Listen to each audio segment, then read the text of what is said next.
Hello family, welcome to day 7, the last day aboard my cruise aboard Carnival celebration. What a week it has been. Sorry to leave Carnival celebration. I had such a great time. Already had my breakfast. Now I went around the ship just to explore the ship one last time more or less. And there's certain shows that were repeated from the week, time to pack. And so there's some things I would love to go do, but it's not a really busy night because they repeated some of the same shows that they did during the week. So I guess it gives people time to pack and do what they need to do. Maybe do that last dining reservation, go to that last restaurant they haven't had a chance to do, that thing they have not had a chance to all week long. And so this is the day to do all of the things that you have not done so far. Maybe the comedy show, maybe do some trivia, maybe go to that bar you've never went to, try that restaurant you've never tried, maybe do bingo. So this is the day so you have no regrets. Maybe go back and get that jewelry that you saw in Effie. So come along this journey. I'm going to show you a few things, and tomorrow I'm going back to Miami and flying right back to New York. Now I know some people like to stay the day after. I like to stay the day before, and then when I get back to port I just fly in. So maybe one day I will try it where I don't feel like I have to rush to the plane and see how that goes. Let me know, what do you prefer? Do you prefer to fly in the day of and then stay a day after? Or do you like to stay a day before the cruise and a day after the cruise? I know people's money is different, the cost of it, unless you know somebody that lives near the port. So what do you prefer? What do you do? Let me know in the comments. Family, I am getting ready to go to the debarkation presentation. After that, I want to go to something they are calling on the schedule, Meet the Performers. So I'm not sure if that's a question and answer, if that's where they will sing a little bit and talk about themselves, if somebody will be interviewing them, or will they just be there and you just kind of get to mingle with them. Also, then I would like to go to the question and answer session with our cruise director, Lee Mason. And so I'm looking forward to that. I've gone to some of those, and some of those stories were hilarious, and Lee is so funny. So I'll try to capture some of that. And then after that, it's just really just packing, and I haven't gone to the main dining room this whole cruise. And so I'll probably do that for dinner. And so we're breaking down, getting ready for the next day. So I'll show you those few things that I'm going to. The other things is music, which I really can't show you the whole bands of what they're singing because of copyright issues. But at least I can show you those things that I'm doing in the middle of the day and show you how it is. Back in my room, I went to the debarkation presentation. I went to the Meet the Performers presentation. Also, I went to the Q&A with the cruise director, Lee Mason. So, a full day as is. Also, I went to Guy's Burger. Have to have Guy's Burger. I got the ringer, the one with the pig patty. So I got the sandwich with the pig patty. I just had to have that at least once. You know, that is delicious. If you've ever had a Guy's Burger, if you've never had one, try the Guy's Burger. If you don't like meat, maybe you can ask them for a turkey burger. And so I'm going to show you the two things that I went to, not the debarkation presentation, but the Meet the Performers. You know, we were able to ask questions and they answered the questions for us, some of that. Also, Lee Mason is hilarious. He's got to be one of my favorite cruise directors. In fact, he said in his Q&A that last year He won Cruise Director for 2022, the best in the industry. I can see why. He's a great cruise director. I'm so glad I'm here with him on the ship. Let me show you first, meet the performers, then also the Q&A with Lee Mason, and then I'll come back and round up what I thought of Carnival Celebration. What do you do to keep your voices so healthy after all those shows? All right. Not use them. When we're not on the stage, it's we all know the term vocal rest very well, and we all use it very frequently. We have one night off a week for that particular purpose. The likes of Robbie and myself, we're singing for, how much do you sing a night? 4 hours? 4 hours. 4 hours a night. And I do 4 shows a night. So like, by any standards, that's a lot of singing. So yeah, you're right. And as you can tell, I've been here for a couple of months now. Yeah, I'm very, very hoarse. I sound very different when I start the ship to when I get off the ship at the end of the contract. But yeah, vocal rest is the main thing.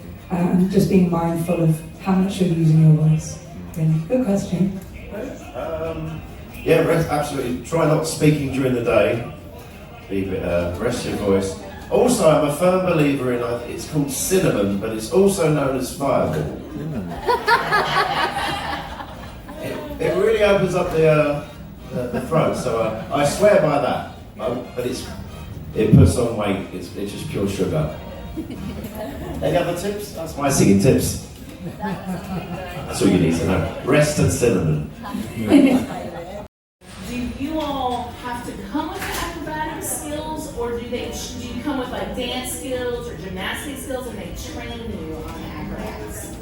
So we all do have a bit of a different backgrounds. Me myself, I actually trained as a dancer growing up, after 16 of course, and I fell in love with Cirque du Soleil. I saw some of their shows online, and I wanted to do that. So I started venturing out into learning aerial while I was doing dance contracts, and I just learned more and more. So that's where I got my training from throughout the years. Now, there are some who've done straight circus since they were little, with no dance background, and then others who have done circus and then learned dance as they went. So it's kind of like a mixture of everything. So we do have, everybody though has background training of some sort that goes towards the circus. And depending on what the company is looking for, what skill sets they have, that's where they handpick the people. And when they get here, we'll all train together, we'll teach each other, we'll learn new things together, just to make the production that much better.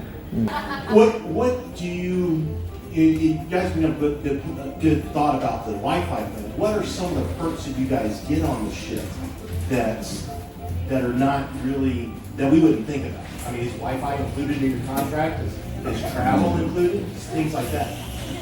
Alcohol, cinnamon? Okay, who's going with this one? Wi-Fi? No, but that's okay. It's we get it for a different price to you guys, and it's more affordable because obviously we're looking at it. And then a lot of the crew you'll see when we're in different ports might be going to cafes that advertise free Wi-Fi. So we'll camp up there for the day. Other perks, so you mentioned travel. To get to the ships, Carnival pays for our travel from our home country. So we'll get those flights, the information within like a week before we head over for our contract. And then at the end of our contract, like a week or so before we leave, they'll let us know our flight information then as well.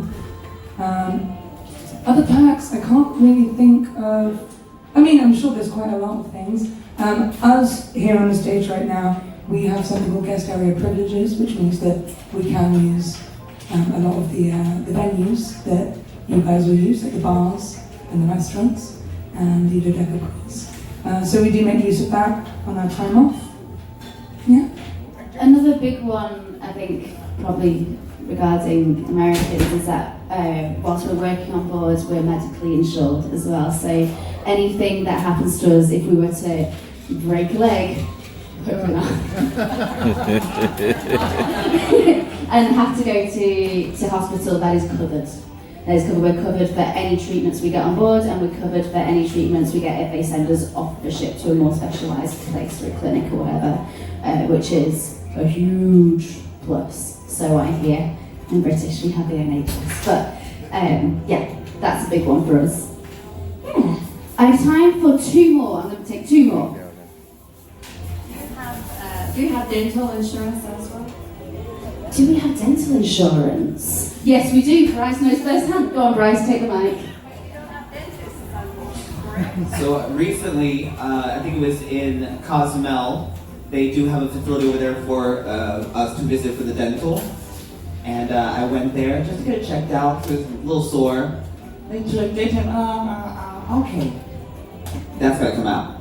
I was like, can I get a second opinion? Can you fix it? Can you just put something on? Nope. We're taking that out today. So they went in there and shot me up and took out my tooth. And I kept it because it's a great one. It's my molar. It's a wisdom tooth. I'm like, yay, 30 years old and I'm losing teeth. But we are covered. Carnival was gracious enough to send us out there, cover it. So they do take care of us very well here. Scariest moments on a cruise ship and the funniest. Scariest moments on a cruise ship. My future mother-in-law recently cruised and she asked me to get her a drink. I said, what do you want? She said, you choose. And I went to the alchemy bar and said, hi, my future mother-in-law has asked me to get her a drink. And the bartender looked at me and said, I don't understand what you're asking me to do here. And I was terrified. Every husband is giggling because you knew I had an opportunity. I didn't take it. She enjoyed it. And no, but seriously, working for my first cruise company, the ships were a lot smaller. And I do find that smaller ships don't tend to fare as well in heavy weather. And I sailed back from Norway at a constant list, which is when the ship leans, they call that listing. And we were sailing back like the ship was a member of the cast in Michael Jackson's Smooth Criminal music video, all the way home. That was interesting, but I trust that the captains and the officers know what they're doing and they would never put us at risk. Here at Carnival, we've got a fleet operations center that monitor heavy weather and storms and sea conditions. They advise the captains. They say, sir, I take it the other way. Don't go. Go fast. Avoid it. Go now. Go out. Come in. And they coordinate. They look after us. Carnival are incredible. And that fleet operations center is like NASA, but for cruise ships. So that was interesting. In fact, my guest services manager from that contract, when we got back into port, he signed off and stopped working on cruise ships. So you could tell it was a fun ride. But I enjoyed it. And it was scariest and... The funniest. The funniest! Now, when you say funniest, I don't know if you mean funniest for me, or if you mean funniest, because most of those are at my expense. Oh. So let me go down the list. And you can decide which was the funniest. I was working on the Carnival Breeze. I decided we were hosting a booty shaking competition. We don't do that anymore. Maybe this is why. I was in the nightclub, it was adults only, and I dropped it like it was hot. And evidently it was scorching, because I split my trousers from the waistband to the zipper. And if any of you have been on the Breeze or a Dream Class ship, you know that the nightclub is in the back of the ship, and the cruise director's cabin is in the front of the ship, and I had to walk the length of the ship with air conditioning. If that wasn't bad, I was dancing on the bar of the Carnival Splendor, hosting a party, and I did, do you know when the Hulk turns green and gets all muscly and rips out of his clothes? I didn't turn green and I don't have muscles, but I managed to rip clean out of a dress shirt, a button down, right down the back dancing the YMCA. And last but by no means least, a life lesson that I'd love to share with anyone is never try to stifle or hold in a sneeze. Because I was working on the Carnival Dream, and I was in the theatre talking to guests before the show to play this production. Just, you know, walking around, hi, how are you doing, nice day. And I was in front of a group of people like yourselves here, and I felt a sneeze coming, and hospitality would suggest that you don't sneeze on your guests.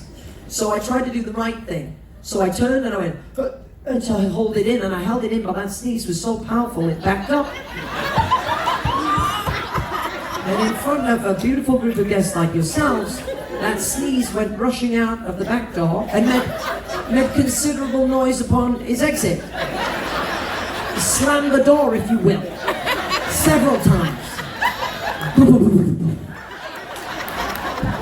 Now, hospitality again would suggest that in the event that you are flatulent in front of your guests, you would apologize. But me being struck with panic, all I could do was look at the guests in the eye and I said, "Did you hear that?" And every head in the vicinity, all in sync, went. And at which point I should have apologized, but instead I just. And in spending a week with me, you can probably guess that it's very rare that I'm lost for words, right? I stood and I went. And people talk about those moments where you want the floor to swallow you. And that has been one of the very few times in my life where I wish the floor could have swallowed me. I think we decided that was probably the funniest. Thanks for that. Yeah. Don't hold in a sneeze. If I can teach you anything this cruise, don't hold in a sneeze. And that was before sneezing was controversial. Yeah. So what did I think of Carnival celebration? First time on the ship. I know some people may have sailed her various times already, but I thought, starting with embarkation, I had Faster to the Fun. I think I'm going to do a video about Faster to the Fun just so I can say what my experience with Faster to the Fun is instead of doing it from a point of what do they offer. So I want to do it based upon my experience of what Faster to the Fun is instead of just saying what it offers. And I've had Faster to the Fun several times, and so I was able to get to the port. It was really easy to get onto the ship. I was on the ship, I dropped off my bags and was able to explore the ship. And so embarkation for me was kind of quick and easy, maybe 30 minutes from the time I got into the port and time I got onto the ship. Possibly around that time. It was just moving.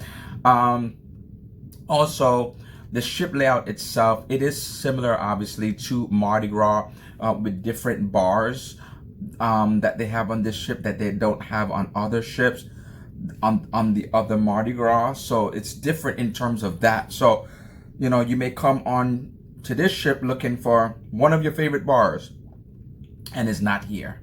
And so it's important for you to know that there are some changes. It is not identical to Mardi Gras. So the layout may be the same, but it's not identical in terms of everything being the same.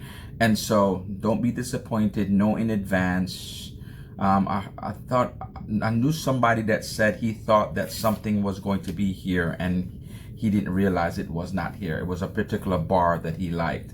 And so the layout may be slightly different also in terms of, for example, they flip-flop the sides of Emerald. Like on one ship is on one side, same floor, but different, just flip-flop in terms of what side it is. You know, something simple of that nature. They also did that for some of the bars, like the Latitudes bar was flip-flop. The bar equivalent to Mardi Gras is on the other side, and so it's some subtle changes. Bars are changed, so you just have to be aware that there are changes on this ship. So because I was familiar with Mardi Gras, it was not much of a learning curve. So I explored Mardi Gras. I knew what the floors were. I knew more or less where things were. You know, sometimes you still have to use the map because I've only been on Mardi Gras once. So to familiarize myself with it, oh, okay, that's where it is. Or where is it in the back? Or is it in the front? And so I love the layout of the ship. In terms of entertainment, I thought there's so much entertainment. They have so many singers and dancers that they can have shows going on at multiple times. Shows in the theater, shows in the central area of the ship, what we would consider like the atrium, which is 3 decks. Shows there.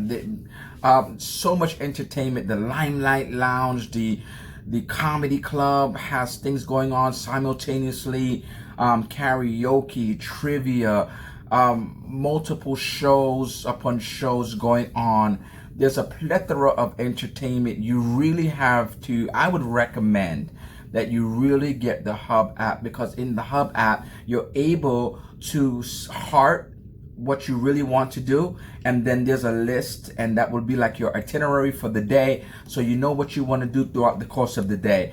So many different things to do. You will not be bored on the ship, and the talent is exceptional. You know, it's not mediocre singers, mediocre dancers. These people are singing. They're strong voices. They are exceptional singers, and they really, you could tell they really give it their all. There's acrobatic shows from time to time. Different shows have acrobatics, so you'll see people coming down from the ceiling. All kind of things is happening. And so you'll have your shopping as well. You'll have your bingo. There's Deal or No Deal. There's Family Feud. There is a lot of things that you can get yourself involved in throughout the course of the week. When it comes to the food, just like anything else, you know, can't say it's horrible. Everything is horrible. It really depends on what you have. It really depends on your taste buds. But there's so much food. Carnival has so much free food, more than I think any cruise line, based upon what I'm hearing. So you still have the Guy's Burger, you still have the Mexican food on the Lido deck. You have street eats, which is new to Mardi Gras and to the celebration. So you get your fries, loaded fries, dumplings. It's so much food to eat. Then because of how many people's on the ship, they've made certain restaurants which you would have to pay for on other ships. Like Cucina del Capitan is free. You have Shebang, which is first came on Mardi Gras and is now on this ship, is also a sit-down restaurant that is free. The steakhouse you still have to pay for, but it's so much things to eat. And you, of course, you have the dining rooms. You have the dining rooms for breakfast, lunch, dinner. You have the buffets. You have so many different things. You have guys for their barbecue spot. They have breakfast over there. They have lunch. They have dinner. And so different places that you don't have to feel limited in going to just one particular place for breakfast, or one particular place for lunch or dinner. And if you do not want to spend an extra dime on this ship for any specialty restaurants, you will be okay. There's pizza, there's sandwiches, there's just so much. I felt that this cruise was great. If you love drinking, ample amount of bars. Obviously, you may find your favorite and stick to that favorite bar. Serenity, today I had a salad. So they have a salad bar in the Serenity deck. I'm not sure if you know that. I wish they would have it for every ship that has the Serenity area, but they only have it, looks like, for Mardi Gras on this ship. I'm not sure about some of the vistas, but I know for a fact it's on Mardi Gras and this ship celebration. And so you can have your salad only on sea days. Up there, just a place just to get away from kids and everything of that nature. You just want your own solitude. And so there is a lot of places, a lot of cheers. You know, I was saying to somebody today that there's a lot of places to relax, and you know, you may not just get something in the shade, but there's a lot of places where you can lay down on the Lido deck, Serenity, and just relax and just get away from everything. You want to be by the pool. There's a pool in the middle of the Lido deck, but there's also the Tides pool in the back. There's a pool in Serenity as well. So it's a massive ship. It has a lot of things that you can do. It has a lot of things that to offer. And I thought that it was a great experience. I think the fact that it wasn't new in terms of the layout made it even better for me, because I didn't feel like I was kind of lost and having to keep trying to find my way around the ship. There was some familiarity with it being on Mardi Gras. So I would recommend Carnival Celebration. You have to try it out. Do a 7-day cruise, enjoy yourself. There's different itineraries. that you can go on. So try it out, see for yourself what you think about it, and let me know in the comments after you have. So thank you again. This is day 7. Sorry to see the fact that I won't be here much longer. Getting off the port tomorrow. Thank you for coming along this journey with me. I appreciate it that you've made it to day 7 with me. And until next time, can you do me a favor? Can you like, comment, subscribe, click on the notification bell to be informed of future posts. And until next time, happy travels.